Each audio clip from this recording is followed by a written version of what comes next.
Bonjour à toutes et à tous, soyez les bienvenus sur la chaîne, c'est ça, Math Ako. Nous allons faire le calcul intégral, voilà. Donc, on nous a défini, c'est une suite définie par une intégrale. On nous demande de calculer I1. Donc, on va rentrer directement dans le vif du sujet. Alors, pour calculer I1, on dit I1 égale intégrale de 0 à 1 de x puissance 1 expo x dx. Donc, pour calculer I1, nous allons remplacer simplement n par 1, d'accord? Voilà, donc I1 est égal à quoi? I1, ça fait l'intégrale de 0 à 1 de x expo x, x puissance 1 expo x dx. Mais x puissance 1, c'est encore x. Donc, ça fait intégrale de 0 à 1 de x exponentielle x dx. OK? Maintenant, nous allons faire, pour calculer I1, nous allons faire une intégration par partie. Maintenant, pour faire l'intégration par partie, bon, j'ai déjà fait une vidéo sur laquelle j'ai expliqué comment faire l'intégration par partie. Alors, ceux qui ne connaissent pas la formule d'intégration par partie peuvent aller jeter un coup d'œil sur cette vidéo. Ici, nous allons prendre soit u de x égale à x. C'est x que nous allons prendre comme fonction et expo x comme dérivée. Parce que l'exponentiel, quand on le dérive, il va, il revient, il va, il revient. Donc, c'est lui qu'il faut choisir comme dérivée. D'accord? Donc, si on pose u de x égale à x, alors u' de x, dérivé de x, ça fait 1. Et maintenant, si nous prenons v' de x égale exponentielle x, alors la primitive v de x sera égale à quoi? Primitive de expo x, c'est encore expo x. Donc, l'intégrale I1 sera égale à, entre crochets, UV, U fois V. Donc, on aura x expo x pris entre 0 et 1, moins intégrale de 0 à 1 du produit de U' fois V, du produit des deux qui sont au bout des flèches ici. D'accord? Donc, ça fait 1 fois expo x, ce qui donne expo x dx. Voilà.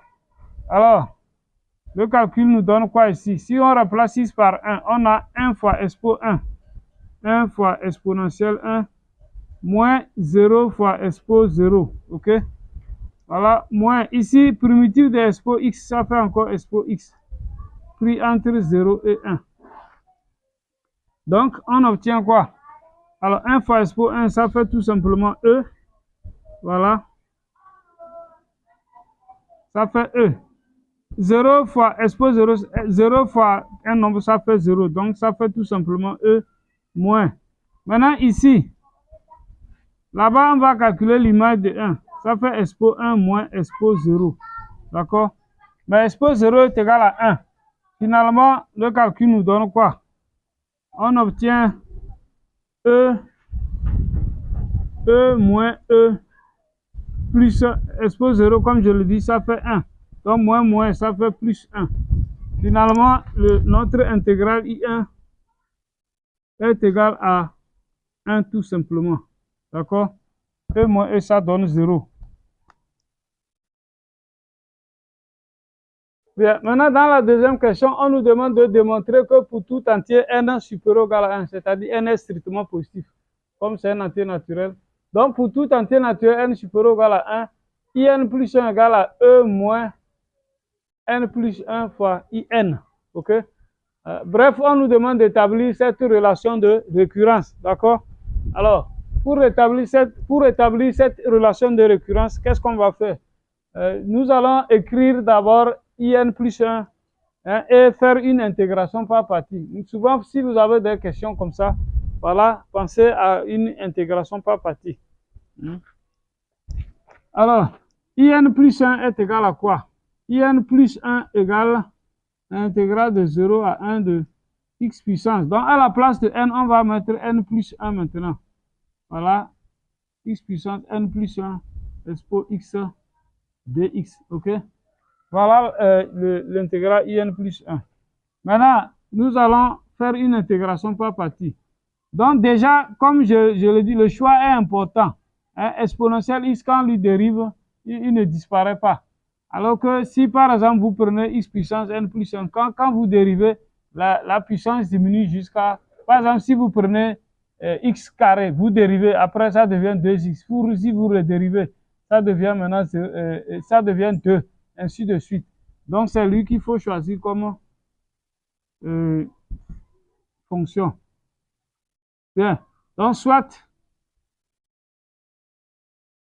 u de x égale à x puissance n plus 1. Alors, u' de x, ça fait quoi? Dérivée de x puissance n plus 1, ça fera n plus 1 x puissance n plus 1 moins 1. Donc, ça devient maintenant x puissance n. D'accord? Voilà. Et si nous prenons v' égale à v' de x égale exponentielle x,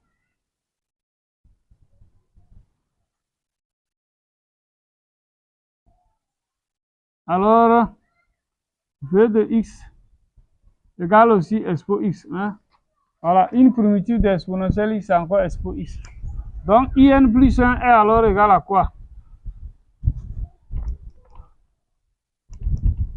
In plus 1 égale uv. Donc, ça fait x puissance n plus 1 exponentielle x pris entre 0 et 1 moins intégrale du produit des deux. Hein? Donc, le produit des deux, ça fait n plus 1 x puissance n. Ok? N plus 1 x puissance n expo x dx. Puis entre 0 et 1. Voilà. Alors ici, si nous remplaçons x par 1, 1 puissance n plus 1, ça fait 1. Expo 1, ça fait e. Donc on obtient e. Maintenant, moins l'image de 0. Déjà qu'il y a x puissance 0 puissance n plus, ça fait 0 fois expo 0. Tout ça là, ça fait 0. Donc ça nous donne e tout simplement là-bas. Moins. Maintenant, ici, n plus 1 est une constante par rapport à x. Nous allons le sortir. D'après la linéarité de l'intégrale, ça sera intégrale de n plus 1. Ça fait n plus 1 intégrale de 0 à 1 de x puissance n expo x dx. Exponentielle x dx. Alors, qu'est-ce qu'on peut remarquer? On voit que ce qui est ici, c'est encore in là-bas. D'accord? C'est encore égal à in. Hein? Donc, finalement, on aura quoi? On a finalement in plus 1 égale à e moins n plus 1 in. Et on obtient la relation demandée. D'où l'égalité. D'où l'égalité. Maintenant, dans la question 3, on nous demande de calculer alors I2 et I3. Hein? Pourquoi on dit alors? Ça veut dire que c'est une déduction. Hein? En quelque sorte, on aurait pu dire en déduire I2 et I3. OK? Voilà. Donc, si on nous demande, nous connaissons I1 et nous avons établi cette relation de récurrence. Maintenant, si on nous demande I2, qu'est-ce qu'on va faire? Donc, c'est très simple. D'après ce qui précède, si nous remplaçons n par 1 dans la relation de récurrence, on aura quoi? Hein? On aura I1 plus 1, c'est-à-dire ça fait I2 égale E moins, voilà, 1 plus 1. Ça fait 2 fois I1. D'accord? Nous avons remplacé n par 1 partout. Donc, on aura I2 égale à E moins 2 fois I1. Mais nous avons vu que I1 égale à 1. Or, I1 est égal à 1. Donc, voilà. Donc, I2 égale tout simplement I2 égale à E moins 2. OK? Voilà. Donc, nous avons déduit la valeur de I2. Maintenant, I3. Nous allons faire la même chose pour déduire la valeur de I3. Alors, pour I3, pour qu'on ait 3 ici, il faut remplacer n par 2. Donc, on aura I2 plus 1, c'est-à-dire I3 égale E moins, voilà, 2 plus 1. Donc, E moins 3 I2. OK? Voilà. Donc, ce qui nous donne quoi? E moins 3 facteur de I2, nous avons trouvé E moins 2. E moins 2. Maintenant, si on développe, ça fait E moins 3E. Moins 3 fois moins 2, ça fait 6. Finalement, on obtient quoi? E moins 3E, ça fait moins 2E plus 6. Hein? Moins 2E plus 6. Voilà la valeur de I3. Voilà. Bien, la dernière question nous dit, en utilisant les résultats précédents, calculer I égale intégrale de 0 à 1 de x au cube plus 2x carré moins 2x, le tout fois exponentielle x dx. Donc, en attendant, vraiment, si vous aimez ce genre de contenu, déjà, likez la vidéo, voilà. Et si vous n'êtes pas encore abonné à la chaîne, veuillez vous abonner, activer la cloche de notification pour ne pas rater les prochaines vidéos. Donc, maintenant, comment on va utiliser les résultats précédents pour pouvoir calculer cette intégrale i? Donc, il faut qu'on trouve un lien avec tout ce qui précède, d'accord? Voilà. Mais nous voyons que d'après la linéarité de l'intégrale, hein, i est encore égal à quoi? Alors, i peut encore s'écrire intégrale de 0 à 1 de... Bon, ici déjà, nous pouvons développer d'abord, ça fait x au cube, expo x, plus 2x carré, expo x, moins 2x, exponentielle x dx, ok? Et maintenant, en appliquant la linéarité de l'intégrale, donc on aura quoi? Ça fait intégrale de 0 à 1 de x au cube, expo x dx, voilà, plus intégrale de 0 à 1 de 2x carré, exponentielle x dx, moins intégrale de 0 à 1 de 2x exponentielle x dx. Ok? Voilà. Donc, parce que l'intégrale d'une somme, ça fait la somme des intégrales. Bien. Alors, ce qui donne encore quoi?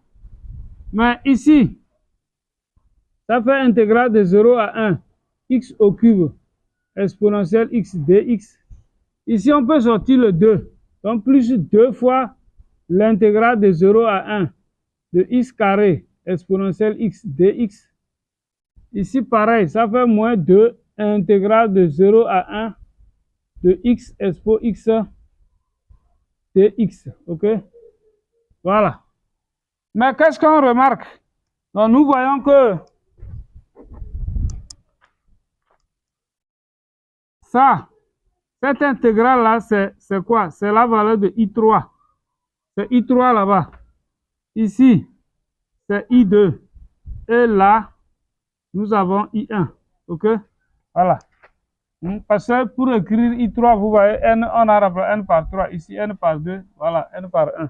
Donc, hein, notre I est alors égal à I3 plus 2 fois I2 moins 2 fois I1. OK? Voilà. Et nous allons remplacer, calculer. Mais I3, nous avons trouvé que I3, ça fait moins 2 E plus 6. Plus 2 facteurs de I2. Ça fait E moins 2. Voilà. Moins 2 fois I1 qui est 1. Moins 2 fois 1. Donc le calcul nous donne moins 2E plus 6 plus 2E moins 4 moins 2. Moins 2E plus 2E, ça fait 0. Alors 6 moins 6 ici. Voilà, moins 4, ça fait 6 moins 6, ça fait aussi 0. Donc finalement, notre intégrale I est égale à 0. D'accord? Voilà. Donc, I égale 0. Bon, sauf erreur de calcul, ok? Voilà. Mais il faut bien calculer quand même. Alors, chers amis, notre vidéo prend fin ici. J'espère que vous avez aimé. Voilà. Likez et partagez. À bientôt pour une nouvelle vidéo.